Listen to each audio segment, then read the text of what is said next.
Sir Tejashwi ji आज प्रधानमंत्री आए हुए थे दरभंगा एम्स का शिलान्यास किए। देखिए आज चुनाव है और चुनाव हमको लगता है कि महागठबंधन के पक्ष में रहेगा और सब लोग जो है मौजूदा सरकार से परेशान हैं।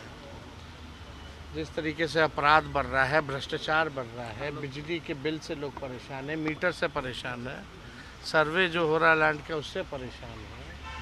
सरकार नाम की कोई चीज़ बिहार में है ही नहीं। जिस हिसाब से बिहार के साथ पक्षपात किया गया, विशेष राज्य का दर्जा तो नीतीश जी भूल ही गए। भाजपा तो दे ही नहीं रही है, ना विशेष पैकेज मिल रहा है। और जहाँ तक प्रधानमंत्री जी आए हैं तो इसके बारे में तो बात करेंगे नहीं। वो जो हम लोगों ने आरक्षण बढ़ाया था उसको ये लोग ख़त्म करने पे तुला हुआ है। हालांकि कोर्ट में मामला चल रहा है, राष्ट्रीय जनता दल लड़ रही है। वहाँ एम्स का पीएम मोदी तो पहले ही एम्स बना दिए थे यार, तो अब क्या शिलान्यास करने आए?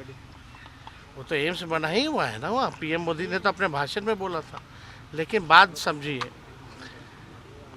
केंद्र सरकार के लोग सब लोग चाहते थे डीएमसीएच में जो है, वहाँ के सांसद लगातार धरना दे रहे थे कि डीएमसीएच में ही एम्स का निर्माण हो। मुख्यमंत्री की सहमति भी हो गई थी। जब सरकार बदली, जब हम स्वास्थ्य मंत्री बने, तब हम लोगों ने फैसला लिया कि डीएमसीएच धरोहर है, डीएमसीएच को एज इट इज़ रहने दिया जाए। उसका हम लोग खुद अपने बल पे बनाएंगे और एम्स को जो है सोबन हम लोग ले जाने का काम करेंगे। सोबन में हम लोगों ने ज़मीन भी दिया था।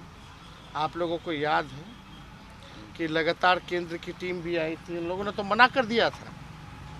लेकिन दोबारा हम लोगों ने चिट्ठियाँ, मांडविया जी थे उस समय स्वास्थ्य मंत्री, उनको हम लोगों ने लगातार चिट्ठी भेजा कि भाई सोबन में ही बनना चाहिए ताकि दरभंगा का विस्तार भी हो सके।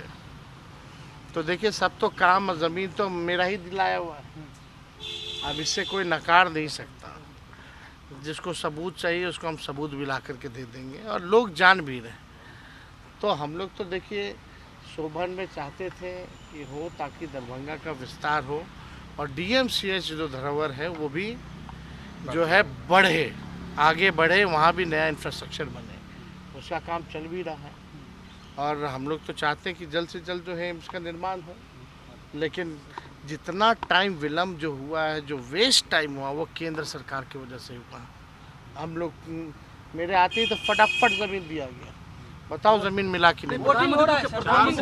चुनाव है बिहार में, नीतीश कुमार आए हैं तब स्थितियाँ सुधरी हैं बिहार में, पहले स्थिति ठीक नहीं थी इस बात पे। हाँ, वो तो 70-80 घोटाला गिनाते थे लिस्ट में, तो किसको नहीं पता है। देखिए, अब एनडीए से भरोसा लोगों का उठ चुका है। प्रधानमंत्री जितना झूठ बोलते उतना तो झूठ कोई बोलता ही नहीं है ना। उनके पास सही आंकड़े होते हैं। उनके हिसाब से तो एम्स बना हुआ है, तो आए का है। हम